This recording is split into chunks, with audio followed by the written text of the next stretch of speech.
Hi dreamers, we're almost to the end of the year. This November I made $6,156 in dividends this month. I'm sure you're all seeing your portfolios go back up, and I'm now back up to about 1.55 million. Next month will be exciting as I show my total recap for the year and share some predictions for next year. And of course, I'll continue the Dreams series where I cover exactly how I got here. But first, for this video, let's take a look at the payment from November.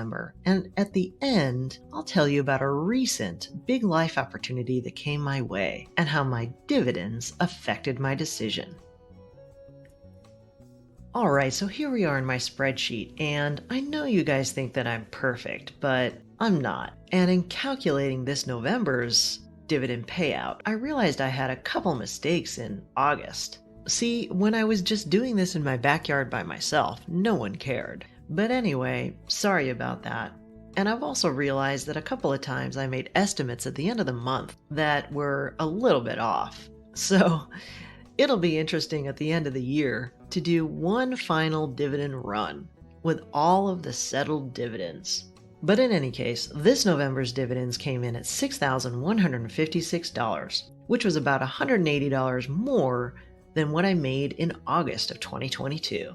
So let's jump into the detail. So for the month of November, you can see that the majority came in week 1 with over $2,000 and week 3 with over $3,000. And here's what it looked like. I had tea coming in at over $1,438. Canadian Imperial coming in at $29.27, General Mills at $11.59, Bristol Myers Squibb at $9.74, and one payment of Devo, which sometimes comes in the first of the month and other times comes in on the 30th or the last of the month. $6.81 from Devo here. Next, I got $658.23 from Verizon, $21.84 from Lowe's, $7.98 from TD, and $34.33 from EBF, a packaging company. Now, not much came in week 2, only about $8 from Apple. But week 3 started off with a bang, with over $2,064 from BTI. And you know this is a position I've been building up lately. The next positions I have across accounts is AbbVie, with $402.16 coming in from AbbVie. Then I got $64.01 from Texas Instruments, $54.70 from Stag, an industrial REIT, $26.66 from Procter & Gamble, $9.57 from Abbott Labs, and here's a new position, relatively small for me, one that I'm testing out. I also covered the fact that I bought this in my most recent rotation video. So a brand new position and a hospitality REIT, kicking off $6. Then I got $287.01 from ticker symbol O Realty Income, one of my favorite REITs and monthly payers, followed by $199.35 from CFG, and to wrap up week 3, $259.18 from Sunoco. Now week 4 was also pretty lackluster, with only $3 coming in from SPHD. But going into week 5, I got $92.99 from BMO. And BMO is another relatively new position as I continue to collect those beautiful Canadian banks. I got $143.35 from JHG, $6.99 from Royal Bank, $37.39 from SJR, $10.19 from BBN, $95.83 from Good, $111.50 from BST, and finally, 3 additional positions across different accounts, bringing in $55.72 from Devo.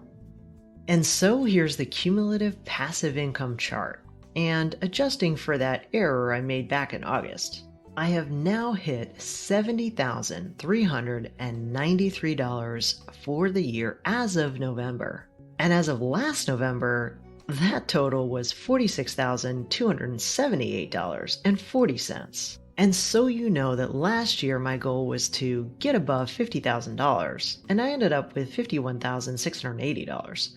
This year's goal was to get above $75,000 in dividends. And given my estimates, I'm pretty sure I'm going to get there. It's just amazing to look over the past year at the growth year over year. And you can see how it started to accelerate after I did major rotations in the February-March time period and the June-July time period. And as you know, I just recently did another rotation, which will accelerate and enhance my 2023 dividend income. I wonder, are you keeping track of your cumulative passive income? Because this, to me, is one of the biggest motivators in charting my goal over the last several years. Okay, dreamers, I promised to tell you about a recent opportunity and how my dividends affected my decision. I had an old colleague reach out a few weeks ago and ask if I wanted to join him and partner together. I loved working with him before, and the job is extremely high profile. Never posted, of course. It's likely the top spot for my profession in the city. If I take it, I'd travel around the world, advise Fortune 10, 50, and 100 companies, and it would be another massive notch on my belt. I'd easily be making multiple six figures, and if I wanted it, all I'd have to do is say so. But here's the thing. I know I'd work 80 to 100 hours a week in an extremely high-pressure role and not see my family, likely for years. I've already been a VP, an SVP, an EVP, and a C-level exec. So what other notches do I need? But most of all, believe it or not, it comes down to my dividends. You see, they allow me to take a step back and think, what do I really want to do? So I thought, in all honesty, I don't know what I'm going to do in 2023 for projects at this point, but with my dividends as a safety net, I'll probably make enough doing projects here and there and using the taxable dividend cash flow if I need to. The truth of it is, my parents' health is starting to fail. My nieces and nephews are growing up. I've even had friends start to pass away. I've worked so hard and nonstop for so long. What is all this for? So I didn't go for it. I shocked myself because it was a role that I would have jumped at in the past. But this is what it's all about, folks. Choice. In the end, it's not even about the money. It's about the freedom to choose between what you want or don't want to do with your life. And that's worth more than any car, house, pile of clothes, or anything else you can imagine. So for everyone watching this channel, that's what I hope for you too. Don't stop. You can get there. Well, that's it for today. I hope you enjoyed this dividend income update. And as always, I encourage you to do your research, then implement and learn by putting it into practice. As a reminder, I'm not a financial advisor, so keep in mind these videos are for entertainment and inspiration only. I'll see you on the flip side.